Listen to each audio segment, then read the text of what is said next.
الحمدللہ رب العالمین والصلاة والسلام علی سید الانبیاء والمرسلین اما بعد فاعوذ باللہ من الشیطان الرجیم بسم اللہ الرحمن الرحیم۔ سورۃ العنکبوت چل رہی تھی اور تقریباً اس کی 32 آیات کی تفسیر مکمل ہو گئی تھی۔ لوط علیہ السلام کا واقعہ چل رہا تھا کہ جب آپ نے قوم کو سمجھایا اور جواب میں قوم نے سرکشی کا معاملہ کیا اور حضرت لوط علیہ السلام نے محسوس فرمایا کہ اب نصیحت مزید ان کے لیے نافع نہیں ہے، تو بالکل اللہ تعالیٰ کی مرضی اور رضا کے مطابق پھر آپ نے اللہ کی بارگاہ میں التجا کی کہ اللہ اس ظالم قوم کے خلاف میری امداد فرما۔ تو اللہ تبارک و تعالیٰ نے کچھ فرشتوں کو عذاب کے ساتھ بھیجا، یعنی وہ فرشتے عذاب سے سمجھ لیں ان کے پیش رو تھے، عذاب سے پہلے آئے تھے اور اس کے بعد عذاب آنا تھا، اور اللہ تعالیٰ نے حکمت سے انہیں خوبصورت بنا کر بھیجا۔ تو جب وہ حضرت ابراہیم علیہ السلام کے پاس آئے تو آ کے بتایا کہ ہم عذاب کے لیے آئے ہیں، تو ابراہیم علیہ السلام کو تشویش ہوئی،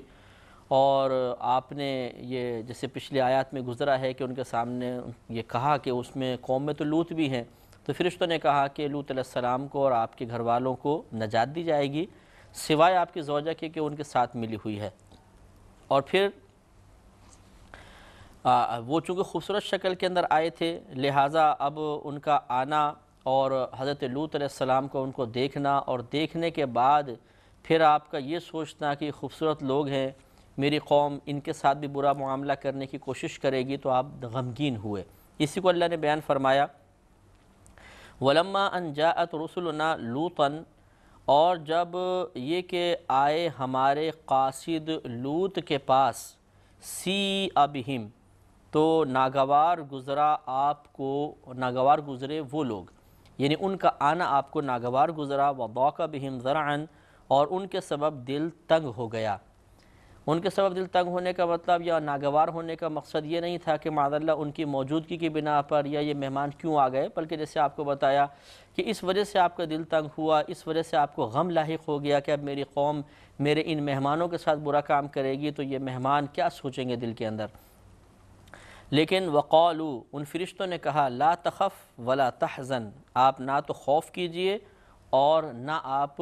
غم محسوس کریں،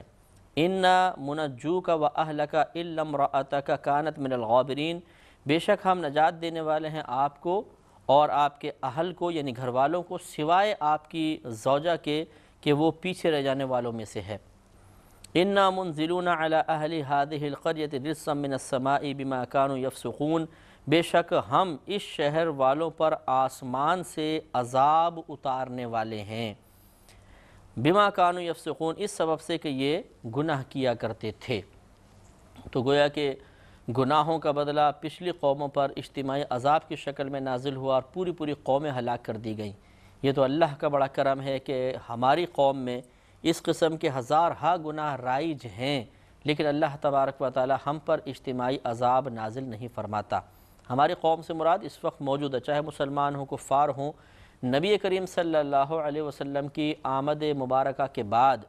اب اجتماعی عذاب کا سلسلہ منقطع کر دیا گیا ہے۔ تو لہٰذا یہ ہمارے نبی کی کرم نوازی ہے، لیکن اس کا مطلب ہرگز یہ نہیں ہے کہ ہم اللہ تعالیٰ کی اس عذاب کے ٹال دینے سے ناجائز فائدہ اٹھائیں اور معاذ اللہ گناہوں پر دلیر ہوں، بلکہ ہمیں اللہ تعالیٰ کی اس کرم نوازی کا اعتراف کرنے کے بعد خود کو گناہوں سے بچانے کی کوشش کرنی چاہیے۔ وَلَقَدْ تَرَكْنَا مِنْهَا آیَةً بَيِّنَةً لِقَوْمٍ يَعْقِلُونَ، اور بے شک ہم نے اس سے روشن نشانی باقی رکھی اس قوم کے لیے جو عقل رکھتی ہے، یعنی ان کے مکانات کو چھوڑ دیا، اور یہ جو کفار قافلے لے کر جاتے تھے ان مکانات کو، تباہ شدہ مکانات کو دیکھا کرتے تھے کہ یہاں اللہ کا عذاب نازل ہوا ہے۔ لہذا اللہ تعالیٰ کی عادت کریمہ ہے کہ جب کسی قوم پر عذاب نازل فرماتا ہے تو اس کی کوئی نہ کوئی نشانی عبرت کے لیے چھوڑ دیا کرتا ہے۔ لہذا یہ کفار جاتے ہوئے دیکھتے تھے کہ پچھلی قومیں جو اتنی بڑی بڑی قومیں تھیں، طاقتور تھیں، عمریں بھی ان کی طویل تھیں، اسباب و ذرائع ان کے پاس ہم سے کئی گنا زیادہ تھے، اس کے باوجود جب وہ انبیاء علیہ السلام کی تکذیب اور اللہ تعالیٰ کی نافرمانی میں گرفتار ہوئیں تو ان کا انجام برا ہوا۔ لیکن بہرحال جس پہ بدبختی طاری ہو جائے وہ کوئی عبرت حاصل نہیں کرتا۔ لہذا معاذ اللہ اسی قسم کے کچھ اثرات اب ہم پر بھی طاری ہونے لگے ہیں۔ پہلے جنازوں کے اندر ایک عجیب صورتحال ہوتی تھی کہ لوگ غم محسوس کر رہے ہوتے تھے، افسوس کا اظہار کر رہے ہوتے تھے، حتیٰ کہ امام غزالی رحمۃ اللہ علیہ فرماتے ہیں کہ پہلے دور میں اگر کسی کا انتقال ہو جاتا اور وہ تعزیت کرنے کے لیے جاتا تھا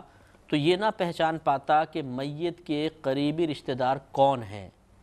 وجہ لکھتے ہیں اس وجہ سے کہ سارے ہی لوگ رو رہے ہوتے تھے، یعنی غم منا رہے ہوتے تھے، افسوس کا اظہار کر رہے ہوتے تھے، اپنی موت کو یاد کر رہے ہوتے تھے، تو آدمی پریشان ہو جاتا تھا کس سے تعزیت کرنا ہے، تو ہر ایک غم زدہ ہے۔ اور آج کے دور میں بھی واقعی یہی ہوتا ہے کہ ہم سوچتے ہیں کس سے جا کر تعزیت کریں، اس لیے کہ ہر ایک خوش ہوتا ہے۔ اور یعنی ایسے ایسے منظر بھی نظر آئے ہیں کہ والد کا انتقال ہوا ہے اور بیٹیوں نے میک اپ کیا ہوا ہے، زوجہ نے میک اپ کیا ہوا ہے، حالانکہ اس کی عدت شروع ہو جاتی ہے، لیکن اس قسم کی صورتحال بھی آپ کو نظر آئے گی آج کل کے دور میں۔ اور اب جنازوں سے عبرت کون حاصل کرتا ہے؟ جنازوں کے ساتھ جانے والے بھی ہنس ہنس کے باتیں کر رہے ہوتے ہیں، حتیٰ کہ قبرستان پہنچ جانے کے بعد جنازہ رکھ کر، اور ابھی قبر کی کارروائی چل رہی ہوتی ہے، کچھ لوگ وہاں مشغول ہو جاتے ہیں اور باقی سارے دور قبروں پہ جا کے بیٹھ جاتے ہیں اور ہنسی مذاق ٹھٹے ہوتے ہیں۔ یہ بہت ہی بری بات ہے، عبرت حاصل کرنا بہت ضروری ہے۔ اللہ تبارک و تعالیٰ نے اس قوم کو کہ جو عبرت حاصل کرے صاحب عقل قوم قرار دیا، یعنی اللہ نے فرمایا کہ وَلَقَدْ تَرَكْنَا مِنْهَا آیَةً بَيِّنَةً لِقَوْمٍ يَعْقِلُونَ، کہ ضرور ہم نے چھوڑ دی ہے، بے شک ہم نے چھوڑ دی ہے ان میں سے ایک واضح نشانی اس قوم کے لیے جو عقل رکھتی ہے۔ اس کا مطلب ہے کہ کسی چیز کو دیکھ کر نصیحت اور عبرت وہی قوم حاصل کر سکتی ہے جو حقیقتاً عقل سلیم رکھتی ہو، عقل کامل رکھتی ہو، ورنہ عقل تو ان لوگوں کو بھی ہوتی ہے، ان کفار کو بھی تھی، لیکن عقل کامل نہیں تھی۔ اس عقل کے استعمال کا ان کو طریقہ معلوم نہیں تھا، یا پھر ان کی نفسانی خواہشات ان کی عقلی تقاضے کے اوپر غالب آ گئی تھی۔ عقل کا تقاضا یہ تھا کہ اس سے عبرت حاصل کر کے نبیوں کے پر ایمان لے کر آؤ، نبی کریم صلی اللہ علیہ وسلم کی رسالت کا اقرار کر لو، قرآن کو مان لو۔ لیکن نفسانی خواہش کا تقاضا یہ تھا کہ اگر ہم اس پر ایمان لے کر آ گئے تو ہمارے سرداری جاتی رہے گی، اور یہ ہمارے متبوع بن جائیں گے، ہم تابع ہو جائیں گے، یہ ہمارے رہنما ہو جائیں گے، ہم ان کے پیچھے چلنے والوں میں سے ہو جائیں گے، اور یہ ان کو برداشت نہیں تھی، لہٰذا وہ برباد ہو گئے اور ایمان لانے کی سعادت سے محروم رہے۔ وَإِلَىٰ مَدْيَنَ أَخَاهُمْ شُعَيْبًا، اور مدین کی طرف ہم نے ان کے یعنی لوط علیہ السلام کے ہم قوم شعیب کو بھیجا۔ فقالا، تو شعیب علیہ السلام نے فرمایا، یا قوم اعبدوا اللہ، اے میری قوم اللہ تبارک و تعالیٰ کی عبادت کرو، وارجوا الیوم الآخرہ، اور تم اخروی دن کی یعنی قیامت کے دن کی قوی امید رکھو، ولا تعثوا فی الارض مفسدین، اور تم زمین میں فساد کرتے ہوئے نہ پھرو۔ لہٰذا آپ کی قوم کی مشہور تھی کہ یہ ناپ تول میں کمی کیا کرتے تھے، تو آپ نے ان تمام جو غلط قسم کے امور اس قوم میں رائج تھے اس سے منع فرمایا، نہ کرو اور زمین میں فساد نہ کرو، ایک اللہ تعالیٰ کی عبادت کرو اور عقیدہ آخرت کو مضبوط کرو کہ تمہیں اللہ تبارک و تعالیٰ کی بارگاہ میں حاضر ہونا ہے۔ فَكَذَّبُوهُ، تو ان لوگوں نے آپ کو جھٹلایا، فَأَخَذَتْهُمُ الرَّجْفَةُ، تو پکڑ لیا انہیں زلزلے نے، شدید زلزلہ آیا، فَأَصْبَحُوا فِي دَارِهِمْ جَاثِمِينَ، تو صبح وہ اپنے گھروں میں گھٹنوں کے بل پڑے رہ گئے، یعنی دھنس گئے اندر، ہلاک و برباد ہو گئے، سب کے سب مارے گئے۔ وَعَادًا وَثَمُودًا، اور ہم نے عاد اور ثمود کو ہلاک فرمایا۔ وَقَدْ تَبَيَّنَ لَكُم مِّن مَّسَاكِنِهِمْ، اور تم پر ظاہر ہو گئی ہیں ان کے گھر، ان کی بستیاں، یعنی ضرور بے شک تمہارے لیے ظاہر ہو گئی ہیں ان کے مساکن، ان کی جو بستیاں تھیں، ان کے جو آثار تھے، کیونکہ کفار قافلوں پہ جاتے تھے تو یہ دیکھا کرتے تھے کہ اس قوم کے اثرات، آثار موجود ہیں، مکانات کے کھنڈرات، یا جو غاریں وغیرہ بنا کے بعض اوقات رہا کرتے تھے، وہ غاریں وہاں موجود تھیں، تو اس سے وہ ان کو عبرت حاصل کرنی چاہیے تھی لیکن نہیں کیا کرتے تھے۔ وَزَيَّنَ لَهُمُ الشَّيْطَانُ أَعْمَالَهُمْ، اور مزین کر دیا ان کے لیے شیطان نے ان کے اعمال کو۔ یہ پہلے بھی آیت گزر چکی ہے، اس کی تفسیر بیان کر دی گئی تھی، پھر ایک دفعہ عرض کر دیتے ہیں کہ شیطان کی طرف سے اعمال کو مزین، سنوار دینے کا مطلب، خوبصورت کر کے پیش کر دینے کا مطلب یہ ہوتا ہے کہ بعض اوقات انسان ایک گندہ فعل کر رہا ہوتا ہے، برا فعل کر رہا ہوتا ہے، لیکن اس کی قباحت پر اس کی نگاہ نہیں پڑتی ہے، بلکہ اس سے جو دنیاوی فائدے حاصل ہو رہے ہیں، کوئی اور نفع حاصل ہو رہا ہے، مزہ حاصل ہو رہا ہے، لذت حاصل ہو رہی ہے، آدمی فقط اس پر نگاہ رکھتا ہے، تو گویا کہ شیطان اعمال کو اتنا خوبصورت کر کے پیش کر دیتا ہے کہ پھر اگر کوئی ان سے روکنے کی بھی کوشش کرتا ہے تو روکنے والا برا لگتا ہے، اعمال برے نہیں لگتے ہیں۔ تو جب ایسا ہو جائے کہ کوئی نافرمانی سے، گناہ سے اتنی محبت کرنے لگ جائے کہ نصیحت کرنے والے کی نصیحت بری محسوس ہو اور وہ گناہ اچھا لگنے لگ جائے تو سمجھ جائیے کہ اس گناہ کو شیطان نے مزین کر کے ہمارے سامنے پیش کر دیا ہے۔ فَصَدَّهُمْ عَنِ السَّبِيلِ، اور انہیں راستے سے روکا، یعنی شیطان نے ان کے لیے ان کے اعمال کو مزین کر دیا اور انہیں راستے سے روکا۔ وَكَانُوا مُسْتَبْصِرِينَ، اور وہ بصیرت رکھتے تھے، یعنی ان کو باطنی بصیرت حاصل تھی، ان کو شعور حاصل تھا کہ ہم غلط کر رہے ہیں، ایسا نہیں ہونا چاہیے، اور جو نبی ہمیں سمجھا رہے ہیں وہی حق اور سچ ہے، تو اس کے باوجود انہوں نے یہ کام کیا، تو یہ اور زیادہ قابل مذمت ہے۔ ایک تو ہوتا ہے کہ انسان کی عقلی ناقص سی ہو، صحیح بات سمجھ میں نہ آئے، تو پھر بھی شاید کوئی عذر بن سکتا ہوتا کہ بھئی چونکہ عقل کامل نہیں تھی، نبی کی بات کی اونچ نیچ نہ سمجھ سکے، لیکن اللہ تعالیٰ فرماتا ہے کہ وہ تو باطنی بصیرت رکھتے تھے، چیزوں کو سمجھتے تھے کہ ہاں یہ حق بات کہہ رہے ہیں، یہ غلط بات ہے، یہ صحیح بات ہے، یہ فعل صحیح ہے، یہ فعل غلط ہے، اس کے باوجود ہٹ دھرمی، تو یہ بہت زیادہ بری چیز ہے کہ انسان جانتے بوجھتے اور شعور رکھنے کے باوجود اللہ تبارک و تعالیٰ کی نافرمانی کرے اور حق اور سچ بات کو اخذ نہ کرے۔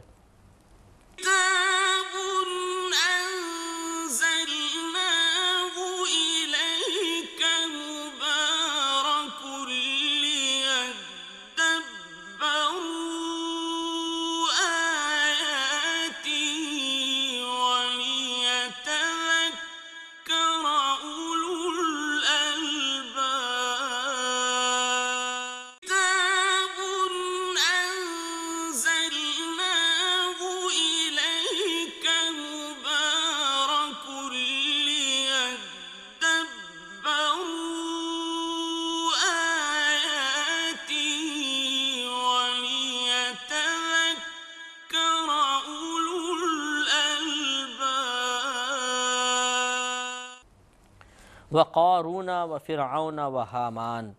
اور ہم نے قارون اور فرعون اور حامان کو بھی ہلاک کر دیا۔ قارون آپ کو بتایا تھا پچھلے دنوں ہی ہمارا بیان اس پہ گزرا تھا، آیات آئی تھیں کہ یہ موسیٰ علیہ السلام کا چچا زاد بھائی تھا اور یہ منافق ہو گیا تھا، پہلے تو فرعون کے ساتھ مل گیا تھا، پھر بہرحال تائب ہو کر یہ موسیٰ علیہ السلام کے ساتھ ہوا جب فرعون غرق ہو گیا تو، لیکن پھر معاذ اللہ جب زکوٰۃ کا حکم آیا تو اس نے معاذ اللہ حضرت موسیٰ علیہ السلام پر زنا کی تہمت لگائی، تو موسیٰ علیہ السلام کی پھر دعا سے زمین نے اس کو نگل لیا تھا۔ اور اسی طرح فرعون اور حامان، فرعون تو خدائی کا دعویٰ کرنے والا تھا اور حامان اس کا وزیر تھا، کہ جب موسیٰ علیہ السلام نے فرعون کو سمجھایا اور معجزات دکھائے تو یہ ایمان لانے کی طرف مائل ہوا تھا، لیکن حامان نے اس کو سمجھایا کہ اگر تو ایمان لے آیا تو تیری یہ بادشاہت جاتی رہے گی، تو نے جو خدائی کا دعویٰ کیا ہے وہ جھوٹا ہو جائے گا، لہٰذا اپنی جگہ جمع رہے۔ تو حامان کے غلط مشورے کو قبول کر کے فرعون کفر پر ڈٹا رہا اور آخر اللہ کے عذاب میں گرفتار ہوا۔ تو اس طرح بہت سارے حامان آج کل کے دور میں بھی آپ کو نظر آئیں گے جو غلط قسم کے مشورے دے کر سامنے والے کو مروا دیا کرتے ہیں، تو پہچاننا ہوگا کہ کون صحیح مشیر ہے اور کون حامان کا کردار ادا کر رہا ہے۔ تو اللہ نے فرمایا کہ ہم نے قارون، فرعون اور حامان کو ہلاک کر دیا۔ فرعون اور حامان دریا میں ڈوب کے مرے اور قارون موسیٰ علیہ السلام کی بد دعا سے زمین میں دھس گیا۔ وَلَقَدْ جَاءَهُمْ مُوسَىٰ بِالْبَيِّنَاتِ، اور ضرور بے شک آئے ان کے پاس موسیٰ علیہ السلام واضح نشانیوں کے ساتھ، فَاسْتَكْبَرُوا فِي الْأَرْضِ، تو انہوں نے زمین میں تکبر کیا، وَمَا كَانُوا سَابِقِينَ، اور وہ ہم سے کہیں سبقت لے جانے والے، بھاگ جانے والے نہیں تھے، یعنی انہوں نے تو یہ سمجھا کہ شاید ہم اللہ تعالیٰ کی گرفت میں نہیں آئیں گے، لیکن اللہ تعالیٰ نے واضح فرمایا کہ یہ ان کا اپنا خیال تھا، اللہ تعالیٰ کی گرفت سے کوئی بچنے والا نہیں، نہ وہ بچنے والے تھے۔ فَكُلًّا أَخَذْنَا بِذَنبِهِ، تو ان میں سے ہر ایک کو پکڑا ہم نے اس کے گناہ کے سبب، یعنی اللہ تعالیٰ نے معاذ اللہ بغیر کسی وجہ کے ان کو عذاب میں مبتلا نہیں کیا، بلکہ ان کے گناہ ایسے تھے، ان کی خطائیں ایسی تھیں کہ اللہ نے ان کی گرفت فرمائی۔ فَمِنْهُمْ مَنْ أَرْسَلْنَا عَلَيْهِ حَاصِبًا، تو ان میں کسی پر ہم نے پتھراؤ کیا، پتھر بھیجے۔ وَمِنْهُمْ، اور ان میں سے بعض، من أَخَذَتْهُ الصَّيْحَةُ، ان میں سے بعض وہ تھے کہ جنہیں ایک سخت آواز نے، چنگھاڑ نے جکڑ لیا۔ وَمِنْهُمْ مَنْ خَسَفْنَا بِهِ الْأَرْضَ، اور ان میں سے بعض وہ تھے کہ دھسا دیا ہم نے ان کو زمین میں۔ وَمِنْهُمْ مَنْ أَغْرَقْنَا، اور ان میں سے بعض وہ تھے جنہیں ہم نے دریا میں غرق کر دیا۔ وما کان اللہ لیظلمہم، اور اللہ تبارک و تعالیٰ نے ان پر بالکل ظلم نہیں کیا، ولیکن کانوا انفسہم یظلمون، اور لیکن وہ خود اپنی جانوں پر ظلم کرنے والے تھے۔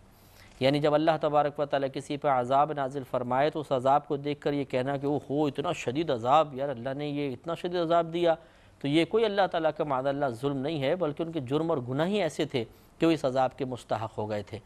لہٰذا حدود کو جاری کرنے کے بارے میں جو بعض لوگوں کا خیال ہے کہ معاذ اللہ یہ ظلم ہے کہ کسی شخص کو زانی کو رجم کر دیا جائے، پتھر مار مار کے ہلاک کر دیا جائے اگر وہ شادی شدہ ہے تو یہ حقیقتاً ظلم نہیں ہے، بلکہ یہ تو اس نے خود اپنی جان پہ ظلم کیا کہ جب ایک اسلامی سزا پہلے مقرر تھی تو کیوں ایک ایسا فعل کر کے اپنے آپ کو اس اسلامی سزا کا مستحق بنایا۔ قصور معاذ اللہ سزا بنانے والے کا نہیں ہے، بلکہ اپنے آپ کو اس سزا کے لیے پیش کرنے والے کا ہے۔ سزا تو اصلاح کے لیے بنائی جاتی ہے، عبرت کے لیے بنائی جاتی ہے، اس لیے تو نہیں بنائی جاتی کہ آپ گناہ کر کے سزا کے مستحق ہو جائیں، اس لیے بنائی گئی ہے، بلکہ سزا ڈرانے کے لیے ہوتی ہے تاکہ لوگ گناہوں سے دور رہیں۔ اب کوئی خود اپنے گناہ کے ذریعے اس سزا کو اپنے لیے جائز کروا لے تو اس میں اس کا قصور ہے۔ مثل الذین اتخذوا من دون اللہ اولیاء کمثل العنکبوت، ان لوگوں کی مثال جنہوں نے اللہ تبارک و تعالیٰ کے علاوہ دوست بنا لیے، یعنی بت وغیرہ بنا لیے ہیں، ان کی مثال اللہ تعالیٰ فرماتا ہے کہ مکڑی کی طرح ہے۔ کس طرح؟ اتخذت بیتن، کہ اس نے جالے کا گھر بنایا، وَإِنَّ أَوْهَنَ الْبُيُوتِ لَبَيْتُ الْعَنْكَبُوتِ، اور بے شک تمام گھروں میں سب سے کمزور ترین گھر ضرور مکڑی کا گھر ہے، لَوْ كَانُوا يَعْلَمُونَ، کاش کہ وہ جانتے۔ یعنی ہمارے لیے کاش کا لفظ ہوگا، ورنہ اللہ کے لیے ہم یوں بیان کریں گے کہ اللہ کی طرف سے اس کو بیان کیا جائے کہ کیا ہی اچھا ہوتا کہ اگر وہ اس بات کو جان لیتے۔